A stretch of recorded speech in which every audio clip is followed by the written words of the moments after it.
Hola, muy buena. Yo soy Elena Asensio Pavón, profesora de la Universidad de Córdoba, y hoy les voy a hablar de la hipótesis de la retraducción en el poema Unknown Girl in the Maternity Ward de Anne Sexton. Este es el esquema que voy a seguir hoy. Primero les expondré qué es la hipótesis de la retraducción, después analizaremos las dos únicas traducciones que existen al español de este poema y de cada una de ellas pues veremos las técnicas empleadas, algunos errores de traducción y al final veremos qué método se ha empleado. Después les mostraré los resultados del análisis de estas traducciones y la discusión de si efectivamente se cumple la hipótesis de la retraducción. Y luego, por último, como parte de las conclusiones, verán que les propongo una nueva traducción del poema. Pues bien, cuando un texto aparece y es susceptible de ser traducido, las versiones más primitivas tenderán a alejarse de este y a tratar de encorsetarlo en las normas culturales, lingüísticas, etcétera, de la cultura meta. Sin embargo, según va pasando el tiempo y se obtienen más datos del texto origen, de su autor, a lo mejor se compara con otras obras publicadas antes o después, bien por el mismo autor o por otros autores contemporáneos, se va comprendiendo aún más el texto de partida. Entonces, los nuevos traductores son capaces de respetar las convenciones del texto original para que éste, pese a estar traducido a otra lengua, conserve sus propiedades intrínsecas y las características que lo individualizan o lo representan. Por lo tanto, se acercarán, ¿no? Estarán muchísimo más cerca, ya sea en contenido o en formato, del texto origen. Así de la primera traducción hemos encontrado las siguientes técnicas. Primero, que el autor se ha decantado por una flexión de género, en este caso masculina, del sustantivo neutro en inglés child, y esto se puede ver en el propio término niño, pero luego en todos los adjetivos que acompañan o que se refieren al bebé. Tenemos apiñadito o pequeño. Después también se ha empleado la técnica de la transposición, es decir, el cambio de categorías gramaticales. Tenemos el verbo nod, asentir, en la versión en inglés, y después tenemos el adverbio de afirmación sí, en la versión en español. También se ha empleado la técnica de la particularización, es decir, traducir un término por su hipónimo, perdón, o por aquel término muchísimo más específico. Entonces, cuando se describen esta naturaleza instintiva del bebé de mamar del pecho de la madre como si fuera un animal, como si sus labios fueran animales, pues este sentido se intensifica aún más si se usa el hipónimo fiera. Después también tenemos de una forma muy curiosa la técnica de la compensación y es que se utiliza el verbo shepherded, llevar, pastorear, y como se pierde ese sentido de pastor, digamos, en el primer verso, en un verso más abajo tenemos que para traducir throng, como, que sería algo así como grupo, se ha empleado el sustantivo rebaño. Y ya por último tenemos la técnica de la creación discursiva en la que vemos que starch, que sería algo así como el almidón que se utiliza para planchar y que su olor inunda los pasillos del hospital, pues se ha traducido por el adjetivo aséptica, ¿no? Una traducción podríamos decir incluso sinestésica. Luego se han cometido también algunos errores, como por ejemplo la omisión de algunas partes relevantes del poema original, como aquí el segundo elemento de la comparación, like a cup, solo tenemos el verbo tintinea. También encontramos algunos casos de falso sentido. Tenemos este verso que dicen que el bebé y la madre son ahora como la comidilla de la planta, ¿no? Que están a plena vista de todo el mundo en la planta. En la traducción, sin embargo, lo que se infiere es que las vistas de la habitación dan a la sala, ¿no? Entonces, pues encontramos la traducción por falso sentido. Por otro lado, vemos también algunas paráfrasis, es decir, se ha traducido de forma más amplia que el original algunos términos, ¿no? Como por ejemplo, how dear is so. El traductor ha decidido darle aún más intensidad y poner a qué sabe el aire. Sin embargo, ya se aleja demasiado del sentido original. Y luego también tenemos un caso de hipertraducción y es que entre todas las opciones posibles por las que se ha podido traducir los verbos según una equivalencia a los tiempos verbales, pues se ha decidido traducir este pasado simple a presente, provocando que la consecutio temporum no se siga, porque todo el poema está escrito en pasado.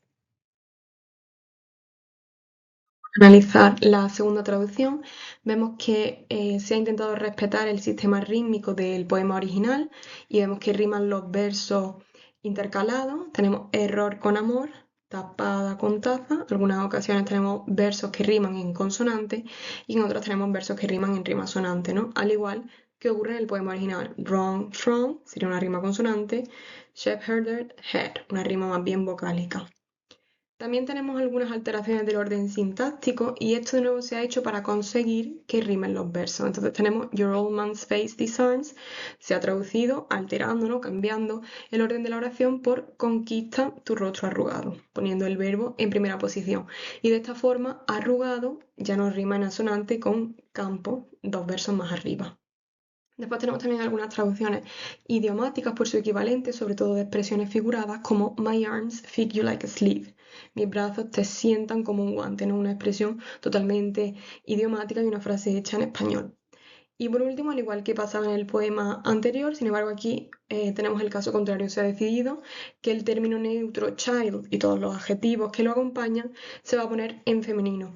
Pero en este caso no es porque se le esté dando un sexo concreto al bebé, sino porque se ha utilizado el término criatura. De nuevo también neutro en español. Neutro en sentido, pero femenino en flexión. Por eso todos los adjetivos que se refieran al bebé irán en femenino, ¿no? Como por ejemplo bastarda o pequeña heredera.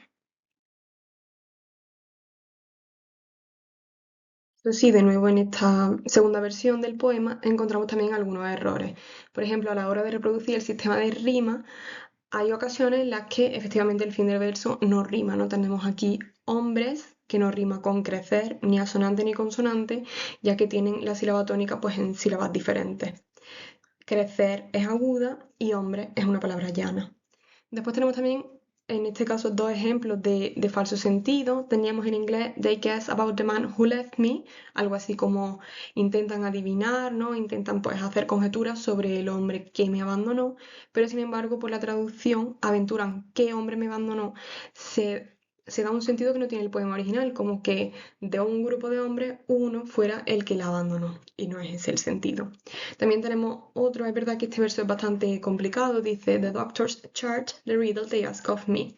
Sería algo así como que los médicos tratan de poner en el historial, de rellenar esos formularios con pues todas las conjeturas que hacen, ¿no? Estas dudas que los médicos tienen y que intentan preguntarle a la madre, pero que ella pues no responde.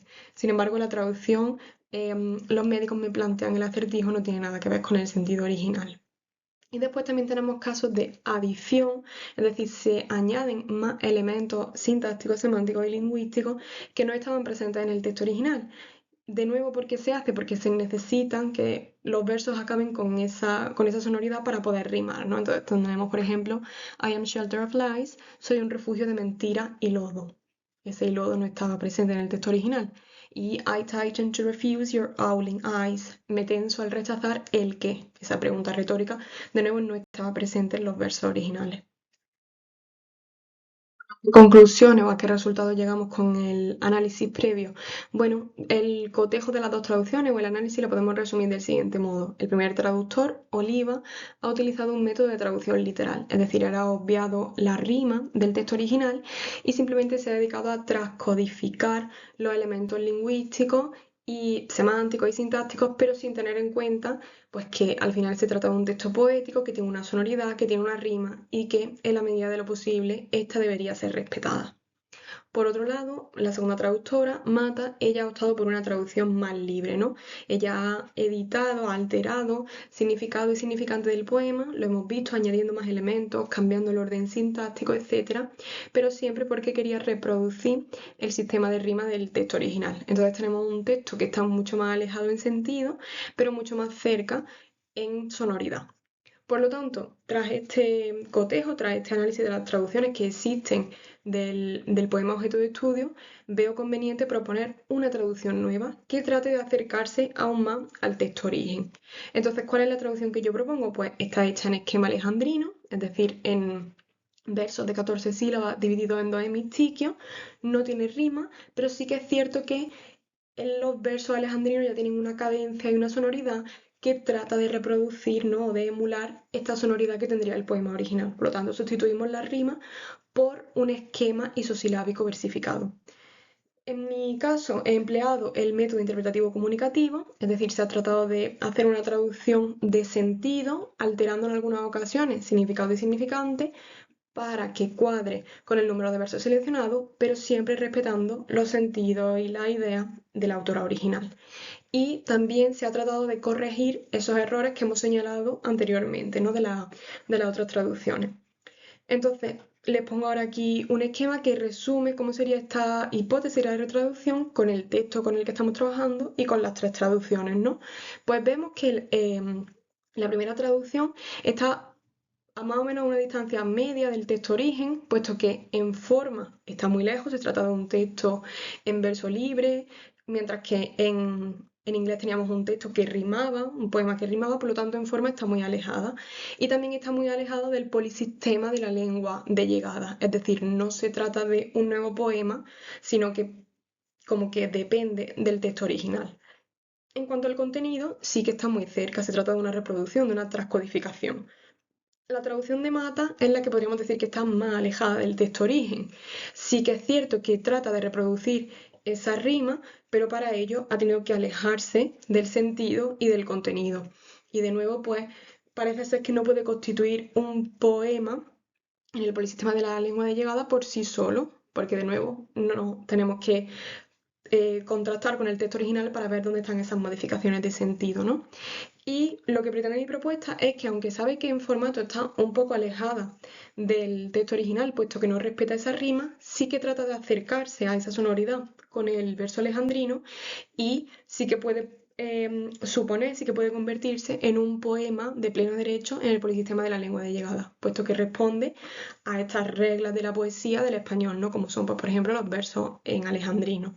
Y en cuanto al contenido, también está cerca, ya que hemos respetado en todo momento las ideas del texto original. Por lo tanto, si tuviéramos que reproducir ese esquema de la hipótesis de la retraducción con las tres traducciones, quedaría tal que así, ¿no? La mía, la última, estaría mucho más cerca, la de Oliva, que sería la primera, a una distancia media, y la de Mata, que sería pues la intermedia, estaría la más alejada. Por lo tanto, no se cumple la hipótesis de la retraducción.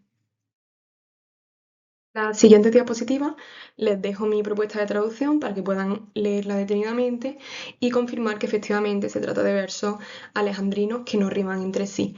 Entonces les propongo que pausen el vídeo y simplemente pues la lean. Aprovecho este vídeo para darles las gracias por su atención y quedo a su disposición para cualquier duda o comentario que me quieran plantear. Muchísimas gracias.